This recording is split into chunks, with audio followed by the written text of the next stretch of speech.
What is up, Division 2 agents? This is Gamer for Life back with another Division 2 video. Now, I already had a build video ready to go, but I completely forgot about this event coming out today, or I guess yesterday by the time I put this video out. So I'm pushing that build video to my Saturday upload, and I wanted to get this one out to you as fast as possible. What event am I talking about? Well, I guess you can see the gameplay on your screen, but that is the global event, Reanimated. And I always get excited for this global event because it allows us to do some super fast XP farming, and it allows me to put out a favorite build of mine, though I am trying something new this time around, so definitely stay tuned for that.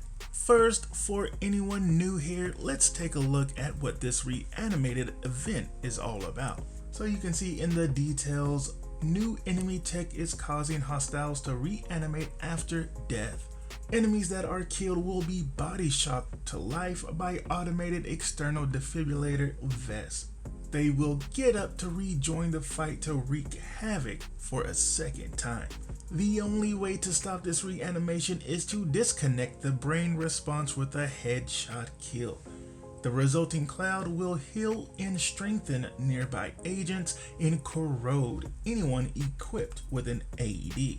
The AED vests only have the power for a single revive, so agents can be sure that the second elimination will be last. Also, as the power is limited, reanimated foes will have considerably less health. Agents, beware. The enemy are about to get back on their feet. So basically, in addition to the extra headshot damage we get with this global event, when we do get a headshot and it explodes into a green cloud, that cloud not only heals us, but it also corrodes our enemies. Kind of like what the pestilence does, taking the enemy's health away. With Project Resolve, we got some amazing changes giving us even more damage, as you see here. Tripled explosion range, increased explosion damage by 50%, and enemy headshot weakness was increased by 50%, making us super powerful. Now, unfortunately, we are still having the same problems we did last time this global event was out, and that is when doing public executions, the green cloud not only deals out damage to the enemy, but it also is dealing out damage to friendly NPCs, and in this case, the hostages. And when the hostages die, then the public execution is over, and we get no XP. This is something they tweeted about having a fix for TU 20.2, but again, unfortunately, TU 20.2 has already passed and it is still not fixed. We can see on the Trello board the timeline they have for this issue, added to in progress, then added to fix ready, and finally back to in progress. So I'm not sure what's going on with that. Maybe it's a tough fix. I don't know. I'm not a dev. So for right now, it is what it is. But let's not get too bummed out about it, because we do have some great alternatives to get some beautiful XP during this event. One being the propaganda broadcast, which when doing it on heroic with 4 directives, it will dish out over 434k XP. Also, control points, you will see in the gameplay I take one out in just under 2 minutes, getting over 722k XP. Yes, I did say heroic because the main reason I always recommend challenging is because it takes the enemies out faster, which means fast XP. But with the global event active and it being all about headshots, obviously we are using a one-shot headshot build, and we can one-shot them easily on heroic because we do get all of that extra headshot damage during this global event. If you still want to stick with challenging, where the enemies don't hit as hard, do what you feel is best for you. But take a look at this build I'm using before you make that decision, because it does have some awesome survivability. I was gonna put out my regular one-shot pistol build, but when I was scrolling on YouTube the other night, I came across another content creator using a pistol one-shotting everybody with a different setup. And my goodness, does it not only pack a punch, but has some amazing survivability, and I just had to share it with my community. Shout out to Patrick Wolf, because I definitely want to give credit where credit is due. Let's go over this one-shot pistol build. So you can see, yes, we are using Hunter's Fury. Basically, the two things that are constant with my other pistol build is the chain killer and of course the D50 with Determine. Those two are the most important parts, but having it with this build, you know, with the memento, we're getting so much multiplicative damage from Hunter's Fury. Let's just go over the talents and we'll see what we get. Of course, the two-piece, we're not really using 15% shotgun damage and SMG damage, but in the three-piece, it's plus 20% armor on kill and 50% health on kill.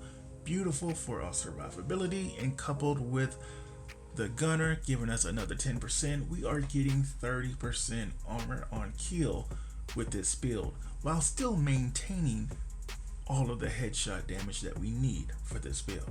And then of course the 4-piece Apex Predator, enemies within 15 meters receive a debuff amplifying your weapon damage against them by 20%. So just by being within 15 meters, we're automatically getting 20% multiplicative damage. And of course with the pistol build, we're going to be close to the enemy. Killing a debuffed enemy with your weapon disorients other enemies within 5 meters and amplifies weapon damage by 5% for 10 seconds, stacking up to 5 times. So we get max stacks, that is an additional 25% multiplicative damage. Can't go wrong with that. So on the mask, we do have max weapon damage, headshot. Well, let's just make it easy.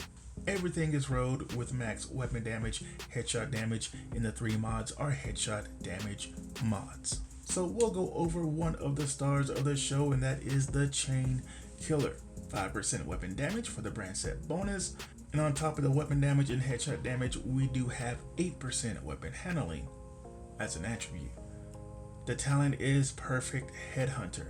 After killing an enemy with a headshot, your next weapon hit within 30 seconds deals an additional 150% of that killing blow's damage. Damage is capped to 800% of your weapon damage. This is raised to 1250 if your headshot damage is greater than 150, and it is definitely greater than 150. Alright, and we couple that with the Memento backpack, giving us even more survivability and some beautiful damage as well. Of course, we get all 3 core attributes with this backpack. Max weapon damage, armor with the skill tier, do have 14% for the expertise roll, and the talent is Kill Confirmed. Enemies you kill drop a trophy on death. Collecting trophies provides both a short and long-term buff, the first of which scales with the number of core attributes equipped and lasts 10 seconds. 5% weapon damage, 10% bonus armor, and 5% skill efficiency. For every trophy collected, gain an additional 1% weapon damage, 1% skill efficiency, and 0.1% armor regen for 300 seconds. Maximum is 30 stacks. So we get those full stacks. We've got 30% weapon damage, 30% skill efficiency, and 3% armor regen. And as always, just in case there's anyone new here, if you're wondering what skill efficiency is, it's basically all of these skill attributes rolled in to one. So 10% of skill efficiency would be equal to 10% of skill haste, skill damage, skill duration, skill health, all of that beautiful stuff. So yeah, you get full stacks with Memento.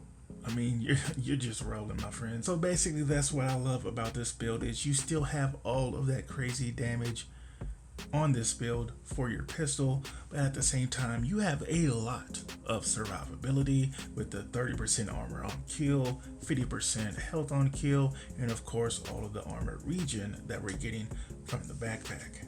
So the skills we are using, of course, I'm using the Bulwark Ballistic Shield. It is at tier 2, 40% active regen, 133% shield health, and 10% holstered regen. And the mods that I have, 4.9 shield health, 5% shield health, and 5% holstered regen. And I do have the striker drone. It's just out there to help keep the enemies busy so they're not always focused on us. Skill tier 1, 20% striker damage, 70% health. I do have 15% for the expertise. In the mods, 7.2 duration, 9.7 health, and 4.8% damage. Alright, and then the other star of the show is our pistol. We are using the D50. The expertise is at 12%, which is the most you can get without having to use any exotic components. And this is rolled with a max pistol damage and damage to target out of cover. And the talent is determined. After killing an enemy with a headshot, the next shot landed on any enemy will be a guaranteed headshot. So that is why this build is so powerful, because you couple determined with chain killer, guaranteeing that your next shot anywhere on the body is going to be a headshot. So you hit him in the foot, it will still count as a headshot. And we can take a look at those stats, and you can see we are at, well, let me get to the pistol. We are at 203% headshot damage. So we are definitely taking full advantage of the chain killer. And we can take a look at the specialization real fast. Like I said, we are using the gunner, which is giving us even more survivability, but we do have some other awesome perks. Killing enemies grant 10% armor. Every third reload is 50% faster. Armor kits repair 100% armor and grant 30% bonus armor for 10 seconds. Banshee Pulse, and its 2 mods if you decide to use that. Generate 10% of total ammo capacity every 60 seconds. Party members recover 5%. Of course, we're using a pistol, so we're not worried about that. 10% weapon handling while not moving, need to be motionless for 1 second. 50% pulse resistance, and rate of fire increases by 5% on kill for 5 seconds. And of course, just make sure the pistol is equipped on your specialization so you're getting that extra 15% increased damage. So that is the build, my friends. Again, shout out to Patrick Wolf. This is a great setup. I'll be honest, I probably would have never even thought to use Hunter's Fury. When you think of that, you're thinking, you know, a shotgun like the Scorpio builds or SMG builds, obviously. But it does have all of that multiplicative damage, definitely makes up for what we're missing from the past pistol build that I've put out. And on top of that, we've got that awesome survivability. So yeah, definitely give that a try. It allows us to fly through this content and get that XP during this Reanimated global event super fast. You'll see in the gameplay, like I said, less than 2 minutes to take out a control point with 4 directors on a heroic map, 722k XP. Again, I hope you guys give this one a try. It's going to help us get this XP super fast during this global event. And when we get that XP super fast, which is giving us levels and also helping us take out the challenges that we have. And of course, we'll be able to accumulate all of these stars by getting these levels and doing those challenges, which we can use at the global event vendor, where we can buy all of these different type of caches. Hope you guys are doing good, staying safe out there, and as always, my YouTube family, take it easy.